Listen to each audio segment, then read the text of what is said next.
Mass image దక్కించుకోవాలని, బయట అడుగు పెడితే ఆడియన్స్ చుట్టుముట్టాలని, తన సినిమా విడుదలైతే ప్రేక్షకులు పోటెత్తాలని ఇలా ఏ హీరోకైనా కోరికలుండటం సహజం. ఈ క్రమంలోనే మంచి మాస్ కమర్షియల్ సినిమాల వైపు మొగ్గు చూపుతుంటారు మన సో కాల్డ్ హీరోలు. అయితే సినిమాలు చేయటం తప్పేమీ కాదు, కానీ ఎలాంటి సినిమాలు చేస్తున్నామన్నదే ముఖ్యం. ముఖ్యంగా మాస్ అంటే 4 ఫైట్స్, 5 పాటలు, 6 బూతు డైలాగులే అనుకుంటే అంతకు మించిన దరిద్రం ఉండదు. ఈ టెంప్లెట్ ని ఫాలో అయ్యే చాలా మంది హీరోలు బొక్కబోర్ల పడుతున్నారు. ఇప్పుడు విశ్వక్ పరిస్థితి కూడా అలాగే కనిపిస్తుంది.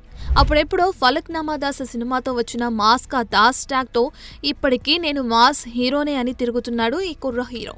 కానీ తాను చేస్తున్న మాస్ సినిమాలు ఏవీ ఆడియన్స్ ని అలరించట్లేదంటే మనోడి సెలక్షన్ ఎలా ఉందో అర్థమవుతుంది.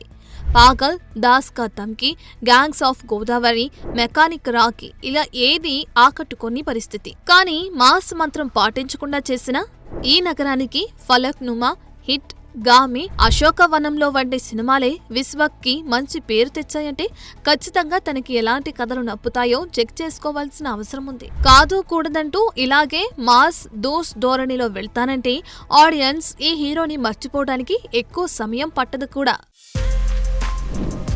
For more videos like this, subscribe Big TV channel.